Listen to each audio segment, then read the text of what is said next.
Without further ado, I'll give you Billy.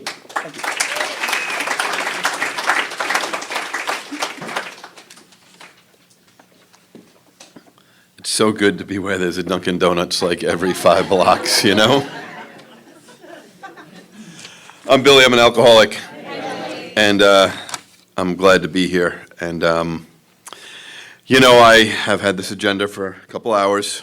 And so, you know, the question, how 12-step work has impacted your life, I could answer that a million different ways. But I will tell you this, that I think the longer you stay in AA, like, I have a very insular look at recovery in AA because I've been in it for so long.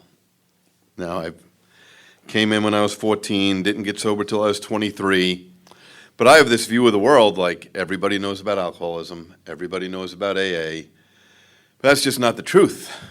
But my judgment can get clouded because I'm so, the way I look at the world, and I'm just going to tell you, you know, in honor of John Q., who lived right around here, you know, he used to always talk about, you know, the personal ability we have in people we see in our daily lives, doctors, other people, you know, to let them know about AA service or about Alcoholics Anonymous. And I'm going to tell you a true story that I switched doctors. I moved from South Palm Beach County to North Palm Beach County, and so like 4 years ago, 3.5 years ago, I had to find a new doctor. And it was kind of hard because it was during COVID. And I was tired of waiting for 3 hours in urgent care, so I really needed a new doctor. But anyway, they had this form for me to fill out about my past medical history. And I got to this question about drinking. And honestly, it said, how many drinks a week do you have? And then it had a sliding scale below it, like a timeline that you used to make before there were computers, like when you drew a line with like lines going up and down, like this is the year it started, like just a little line, and on the end of the left side of the line was a 0, and on the end of the right side of the line was a 10. And I remember looking at that day, like 10 was the max in a week. And I remember just kind of shaking my head a little bit, and I just did what people had told me that was important to do. I wrote 0, and I just wrote sober since I don't even know if I wrote my whole sobriety. I think I just wrote sober since January of 1990, and I just put that there. Then like 3 weeks later, I had to go in and see the doctor about my blood tests and my blood work and get that report, and she was going through my medical history, and she got to that, and she said, oh, she said, you don't drink at all, sober since 1990. I said, yeah. She said, not even one? And I was like, no. She's like, not at all, huh? I said, no. I said, I'm an alcoholic. I can't safely drink. And, you know, I say that because, you know, this doctor, she, you know, came from NYU Medical School, her residency at Mount Sinai. She had all the right things on the wall. And yet, she doesn't know about alcoholism. She doesn't know what separates me from a heavy drinker or a binge drinker, whatever. She has no idea about alcoholism. And, you know, sometimes we think that the world all knows, but the world does not know. Some of the world knows some bad things, because shortly after that, another thing that kind of impacted my view of life a little bit was I was out at this resort in California to go to a work conference. And I walked out to like the outdoor bar area looking over this golf green. And I went to get a Diet Coke, and I walked past a guy I know. Now, I don't know him well. I know him kind of in the business world. I know who he is. I know what he does. I know he's very smart. I know people watch what he does, whatever. He's very smart. But he said hello. He said, "Hey, Billy." I said, "How you doing?" And as I was getting my Diet Coke, he said, "What's going on in the commercial insurance world?" Because that's the world I live in, big commercial construction insurance. And we had some bad years with some storms. And so I started telling him what was going on. And just like, because maybe I learned this in service, everything can't be about me. So I said, "What's going on in your life at work? Like, what's up in your industry?" Now, he knows me at a distance, at events like this, maybe a couple of times a year. We have no other interaction. And I just simply said to him, "Hey, what's going on in your world?" Now, he's a big-time private equity venture capitalist. And he looks at me and says, "I'm doubling down on recovery." I was like frozen in time there. I was like, what is this guy talking about? So then I had to stay. I had to ask him. I said, like, "What do you mean?" He said, "Well, you won't believe this." He said, imagine you had the worst McDonald's in the world that served the worst Big Macs in the world, and every day there was a car line of cars blocking the street 10 blocks away waiting to get in that drive-in that just keep coming back. He's like, "Do you realize how many times people go to treatment?" He's like, "They go 4 and 5 and 6 times. And insurance and their families pay for it, and people take home equity loans." He's like, "That business is booming." And then he says, his last comment was, "And really their only competition are like these volunteer people who get together who also have that problem." And I'm sitting there like, just like wanting to blow my brains out listening to this guy, like, wow. Because not too many months ago, I was about 2 hours south of here on the beach in the Jersey Shore, and a plane went by, as they do on the beach in the summer, and it wasn't an ad for the tiki bar. It was an ad for a treatment center. And, I have nothing against treatment centers. If Bill W. didn't go to Towns Hospital, I wouldn't be here. But, in the last 20 or 30 years, there's no doubt that we all know AA has shrunk the last 4 or 5 years. I mean, you can't deny that. It's shrunk. I travel for work all the time.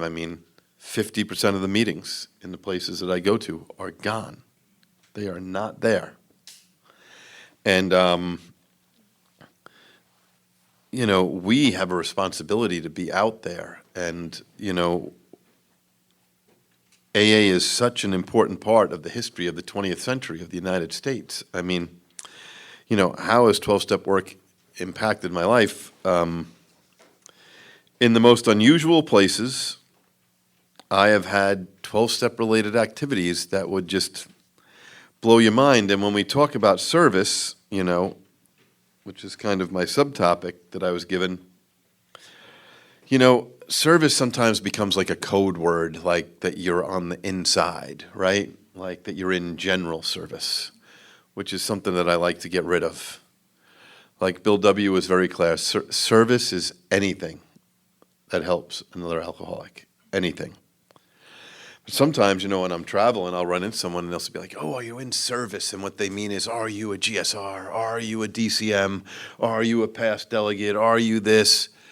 But like, the one thing I know for sure, 100%, is that everybody in AA has a gift.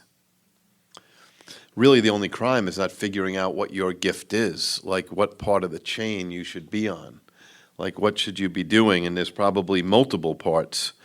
But when I think about the world, and I've thought about a world without Alcoholics Anonymous, because sometimes I'll run into some of those people. They hate the district. They hate the area. They can't stand the traditions. They think anything beyond a group is politics or super control. But, I often say to those people, like, where would you be if on your sobriety date AA didn't exist? Would your life still be where it is today? Because I doubt that's my story. If AA didn't exist the day I last came, I'm not sure I would still, I would be here. That, and, you know, when the meeting was opened, it was mentioned, like, there comes a time, I think, when you have to cross over in your life. Staying sober is important. I'm not saying it's not important. But my sobriety is not important. It might be important to me. But if I believe what it says in the literature, it's not important to AA. Like, AA does not need me. I am a simple cog in the wheel.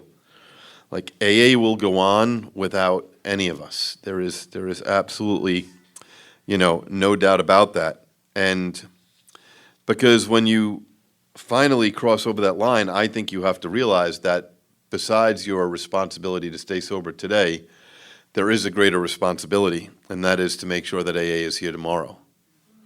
And that, am I doing something today to ensure AA is here tomorrow, or am I doing something to maybe take it in the other direction? I mean, those are, you know, the two questions. And, you know, sometimes we don't realize how important AA is, like, in the world. I sometimes forget. I mean, I come in and out of the Palm Beach airport a lot. And I can tell you from where I always park, I kind of park in the same spot all the time, that it's like 2.5 minutes for me to blow through the credit card machine and go up onto this ramp where I see a sign that says 95 North and 95 South. And I can tell you, by the time I go under that ramp, I have already had 3 conversations with myself in the rearview mirror. And none of them are about, what service more do I need to be doing? None of them are about that. They're usually about, I have not golfed enough this week. Someone just said The Who is playing tonight. Is The Who playing tonight? Yeah, I just saw The Who the other night. Like, I have not seen The Who or Metallica, or last week I saw Joe Perry, whatever. Like, I haven't gone to concerts enough. I haven't seen golfed enough. I haven't done, you know, that's like the first thoughts in my rearview mirror, wherever I'm coming back from, especially if it's work. And, you know, I have to remember, and, you know, I try to tell this story so that other people in AA know it, because we're really good at documenting our history, particularly between 1934, 1960, 1970, when Bill died. But after Bill died, we're not really very good at documenting our history or things that have gone on in AA. And I wish we were better at that, because certain things happen in the world that fall through the cracks. And one of those things that I know fell through the cracks, that I run into a lot of people that don't know, is that back in 1998, which at one time didn't seem like that long ago, but now, depending on my view of the day, can seem long ago. But in 1998, the editors of Time magazine, they got together because they knew 2 things were going to happen in 2 years. They knew that Time magazine would turn 80 years old. That was number 1. And they knew that the 20th century would end. The 21st would start. A lot of people at that time, if you were alive, you just heard this term, Y2K, right? The ball was going to drop and the world was going to end, right? No one knew what was going to happen. All the computers were going to crash, world, floods, whatever. Nothing happened, right? Nothing happened. But they knew this, that time would turn 80 years old and the world would go into a new century. And as a result of this, and there may be an AA archivist or historian in here, and I don't mean to cast any dispersion your way, but Time magazine hired 20 of the most preeminent experts on history in the world at the various institutions around the world. Not AA historians, not AA archivists. I mean, you know how AA archivists are and historians. Like, I can give a tour of New York City AA sites. Like, I can go from GSO to Towns Hospital to Calvary Church over to 182 Clinton. If I'm with the right people who are subway efficient, I can get that tour done in a couple of hours. Unless there's one AA archivist or historian in the group, because they have to examine with a microscope, like, every step we're going, like they're going to find something that Bill W. left behind. But they didn't hire those people. They just hired the best and the brightest in all the universities around the world. And they sent them away for 2 weeks. And they locked them in a room, like at a mountain retreat. And they said, you have one job. Your job is to start on January the 1st of 1900 and end on today's date in 1998. And your job is to identify the 80 most important days of the 20th century.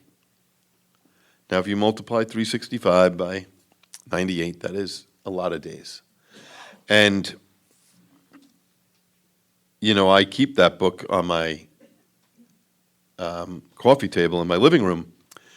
You know, if you leave here tonight and you order it, The 80 Days That Changed the World, you know, if you go 15 pages into the section on the 1930s, there is a picture of Bill and Bob where it says, you know, on June 10th, 1935, as a result of a meeting on Mother's Day a few weeks before between a broken stockbroker in New York and a broken surgeon in Akron, led to the birth of Alcoholics Anonymous, which has saved millions of alcoholics' lives, and they've shared their recipe for success with other people who have other problems and other organizations. And, you know, I always say that, like, do I need to like remind myself, like, do I treat AA like it's one of the 80 most important things that happened in the 20th century? Because if you turn a couple of pages before or a couple of pages after, and you see what it's being compared to, it's being compared to Jackie Robinson being the first black baseball player. It's being compared to the wall coming down. It's being compared to women getting the right to vote. It's being compared to Martin Luther King's I Had a Dream speech. Like, that's what this is being compared to. And I'm guilty myself of probably not treating AA every day like it's one of the 80 most important days. And, you know, when we talk about 12-step work, there's so many stories that get lost.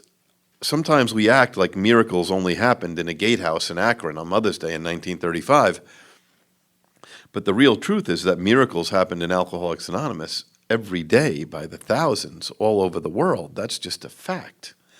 You know, one of my favorite, you know, heroes in Alcoholics Anonymous is somebody I never met, but, you know, a kid named John O., who got sober young and was in the Marines as a teenager and in his early 20s. And he got sent to Beirut in 1983.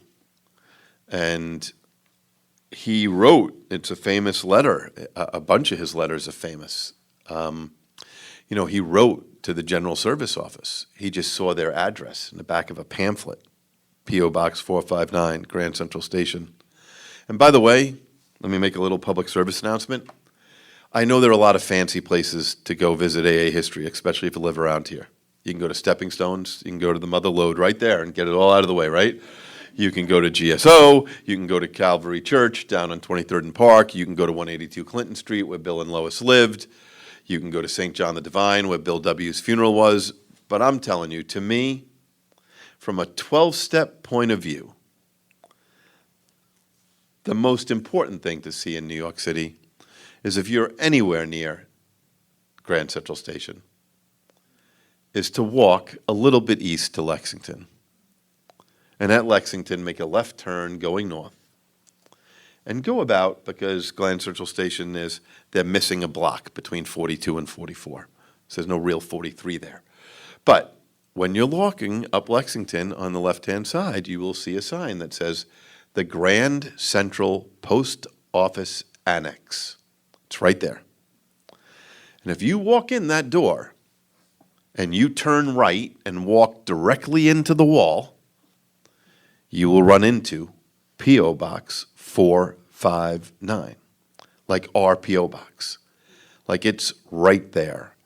The box that letters have been coming in, that still come in from prisoners who are in places that don't have electronic, but the amount of miracles that have started as a result of that mailbox is just astronomical.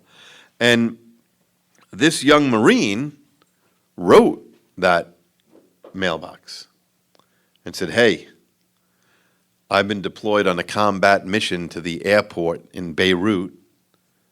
It's really bad here. I was not allowed to bring anything extra. I have no literature, I have nothing, and I'm having a real hard time. And so a lady at the General Service Office sent him a letter, like we do, with a book, with a big book, and said, "Dear Private or Corporal, whatever, nice to meet you. Here's a book. Hope you're doing okay." And then puts in what we always put in. If you happen to get to New York City when you're back in the country, please stop by and come see us. We write that to everybody. Some of the people, I'm not sure we really mean it based on the tone of their letter, but we write that, right? But anyway, you know, this is in a Best of the Grapevine article. You can read it too. Is, you know, he wrote back a month later, "Thanks for the book. It's really helping me. You know, if you could send some more literature, please do." And they did. And then he wrote back again, using some of Bill W.'s language from the big book, saying, "I have good news to report." And his good news was that he started a group called the Peacekeepers Group.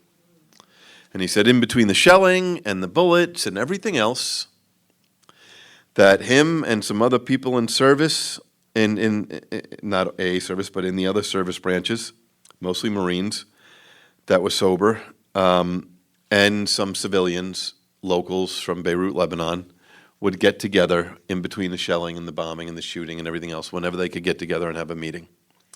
And then he wrote like a PS. "But now I really need a lot of literature because I have a group," right? So what does the lady at GSO do? He's writing to, sends him another letter through the military mail with a box of literature for his new group and pamphlets and everything else. And this goes back and forth for a while until they didn't hear from him for a couple of months.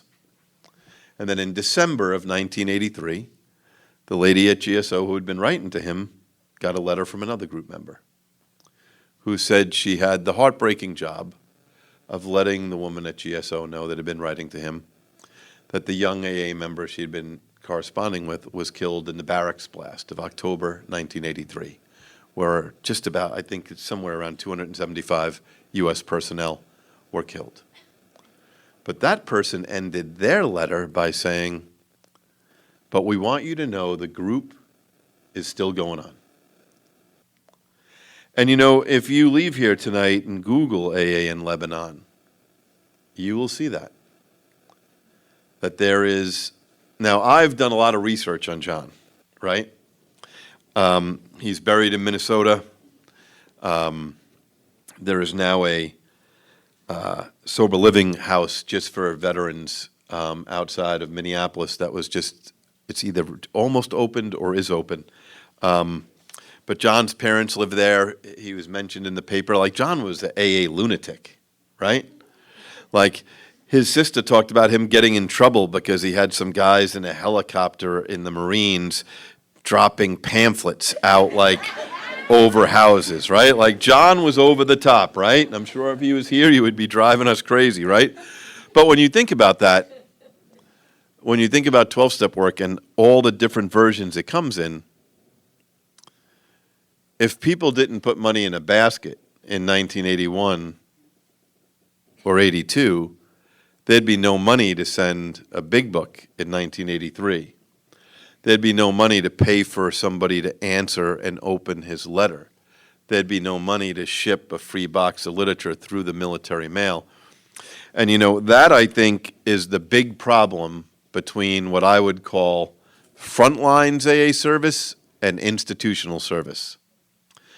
Frontlines AA service is incredible. Frontlines AA service, when you meet someone on day 0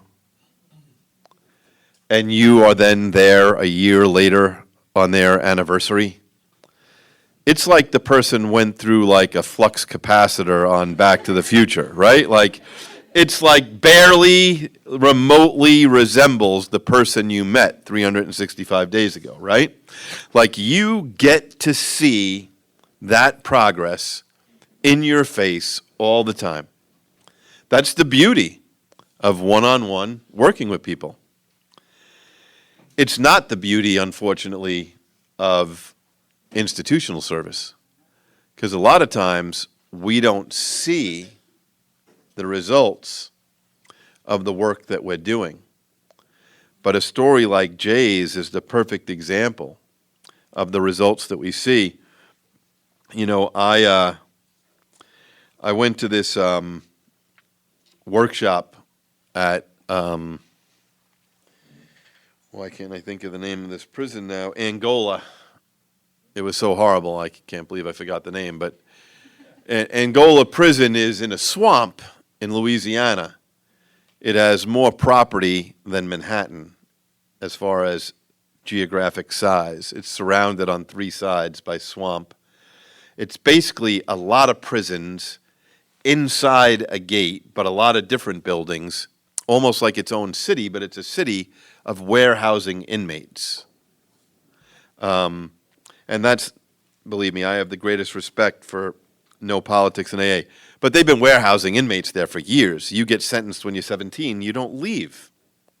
And, you know, inside that correctional facility, they had some of the best AA I've ever seen. Like some of the most incredible AA, including, and, you know, this is another thing that I like to talk about, you know, because all of us, maybe I can't judge everybody, right? But some of us might go through what we would consider sometimes when we're a little bit rigid or a little bit dogmatic or a little bit my way's better than everyone else's instead of this is what I do. And, you know, I have, this was, 2019.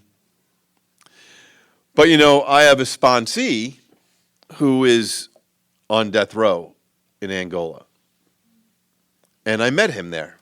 And this is going to become, you know, a difficult part of my life soon because Louisiana had a stay on execution since 2011, but they removed that stay this year. So things are moving forward, and there was 73 people or 74 there. But anyway, my story about James is this, that when we went into that, when they said they were going to let us in to meet, there were a couple of AA members in death row. Like, this building was horrible. I'm just saying, it was horrible. It's in the middle of a swamp. There's no air conditioning. There's huge fans. The cells are super small. They would not let anyone out of their cells when we were there. But they said that we could walk down the tier, and if one of those members wanted to talk to us, they could. And, you know, I was with a couple other people, and we walked past this one cell, and it was clear that he didn't care that he was sober and we were sober. He did not want to be bothered. Like, it was just very clear to me. So as the 2 people walked past his cell and I was walking past, I just happened to look in his cell, and he had an article about the Knicks from Sports Illustrated taped on his wall. I kid you not. And I just turned around and said to him, "Are you a long-suffering Knicks fan as well?" That's all I said. That was my opening 12-step line, right? The only thing that could have been worse is if he had a Jets thing up there, right? Then you know that's a real test of your sobriety. But I just said, "Are you a long-suffering Knicks fan as well?" And I will tell you that led to a 45-minute discussion between him and I. That has led to a relationship for many years now. And you know, I think about that because we all want to talk about the perfect way to talk to somebody the first time because we want to play God. Or I think God does a better job at 12-step work or arranging the players than any of us could do. You know, and the other thing I want to say about 12-step work, and I think, you know, maybe there are all kinds of people who come to AA. And there are some people who come to AA who were really good people before they got here. They are. I've met them, you know. It's incredible. They've always thought of other people. They can't drink. But I look at that line in Bill's story of the only way to survive the certain trials and low spots ahead is through work and self-sacrifice. That's what it says. Work and self-sacrifice were definitely not my code when I showed up here. Like, I did not go to high school every day thinking, today, work and self-sacrifice, That is how I was raised to be. It's just not. And for me and for a lot of people that I know, because I think service in AA is just a door opening to a life of service in the world, is most of the people that I know in AA who are really good servants of the world, like the big book says, to the community about you, they learned how to do that in Alcoholics Anonymous. Like, this is where they learned, and I think it's because the book talks about selfishness and self-centeredness, and there used to be a past trustee, his name was Don, and he used to always say, my life is a life of service. Like, if I am not at least thinking 51% of the time of my life to help other people, not only in AA, but just help other people, that I'm a candidate for I'll be in a lot of trouble.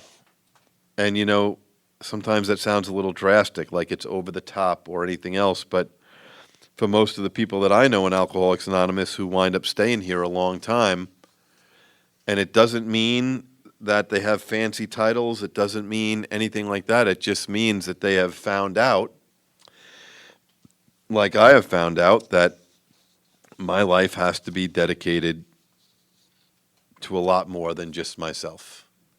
And, I think today, I'm the chair of the board of a really large nonprofit, and that serves 1 million meals a year, and we deal with homeless people who suffer the homeless condition, and and I think about when I go there, and because I have to fly to go there, and I think about when I chair those board meetings, or I think about when the CEO calls me because there's some problem, and I think about I'm only there because I learned a lot of those skills in Alcoholics Anonymous service, but what I learned most is, I always have to find somewhere else to focus my energy that has nothing to do with me. And I think that really is the beauty of 12-step work. And, when I speak again, I'll talk about, reflections of the role in service and recovery. I think this is almost like a joke line. It should have just stopped. It could have just stopped here. Reflections on the role of service and recovery, because then it says, and spiritual growth. You can't meet someone in AA service who has not had a lot of spiritual growth as a result of AA service. This is such an incredible place to learn about spiritual growth. But the other thing I want to tell you and close with this is that you never know what's going to win over somebody when you're trying to help them. You just really have no idea. And we get to live a life that a lot of other people don't get to live. A lot of other people, I was on a subway in New York City in a suit and tie with 4 other people. We had got on the subway at the Astor Place station, and we were getting off downtown to go to a meeting near the seaport. And when we were coming back, I heard the middle of the doors of the subway open, and I heard this voice that I recognized. And he's screaming at the top of his lungs with a megaphone whose battery is not working, by the way, that if you could help him, he would really appreciate it, that he was trying to do the best he can. Now, the problem is I knew that voice from a meeting I went to where he used to have that same megaphone with no battery in the back of this meeting in New York City. And what I loved about that meeting is he would walk back and forth in this fake fur coat that hadn't been cleaned in like 10 years, with a boombox that had no batteries, with a megaphone that had no batteries. And what I loved is people just let him be. No one was scared. They just let him be. The problem is when he comes through the middle of the subway door during the day and everybody is in suits and ties and everybody is looking at him, and then he stops and says, "Hey, Billy." And everybody you work with is looking at you like, what matrix are we in right now? Like, what universe is going on, you know? But like, we get those opportunities, and sometimes we don't know it, and we sometimes get so busy in our lives we don't see God's work. There's a guy who served as a delegate in the UK and a delegate in the United States. When he was at NATO headquarters in Brussels, he got to be a UK delegate also. His name is Roger. And Roger is an expert on military history of AA. And a lot of people don't know this about 12-step history. 80%, I just want to repeat that, 80% of the countries that have Alcoholics Anonymous, you can trace AA member number 1 back to a man or woman serving in the Canadian or U.S. military. 80%. Just one AA member who got sent there. Now, Roger, and this is the last story I'll leave you with, Roger was in Afghanistan in the middle of nowhere, and he hadn't been to a meeting in a long time. And he saw a convoy notice go up where they needed extra security personnel. Now, at the time, he was like a chief warrant officer, 3 or 4, but he volunteered because this convoy was going to a place that had a meeting in it every night on that base. And he was like, "I'm going. I don't care how dangerous it is, I'm going." So he went on the convoy, and that night he went to the place in the chaplain's office or tent where they had the meeting, and it was him, a Navy chaplain, and like 2 other guys who were sober. And none of them had been to a meeting in a long time. Fast forward a couple of years, it's 2010, the International Convention is in San Antonio. There is a meeting for military and veterans, a panel. Roger is one of the speakers. There's microphones in the middle because there's sharing from the audience after the 3 panelists. And Roger, talks from his heart about how much that meeting meant to him. Like he didn't care that it was 11 hours in a convoy that was a little dangerous. Like he hadn't been to a meeting in months. And he talked about the beauty of those other 3 AA members there. And almost like it was scripted in Hollywood, but it wasn't scripted. When the panelists were done, who walks up to the microphone but the Navy chaplain that was in that meeting, who Roger had no idea was in San Antonio, who then also shares about how that meeting. So, God, whatever faith you believe in, has a big role here in 12-step work. And my message is that miracles have not stopped happening after the Gatehouse in 1935. They're happening every single day if we keep our eyes open. The reason I believe in God is because I've witnessed miracles in other people's lives in Alcoholics Anonymous. It's just that simple. So I look forward to hearing from everybody else. Thank you very much.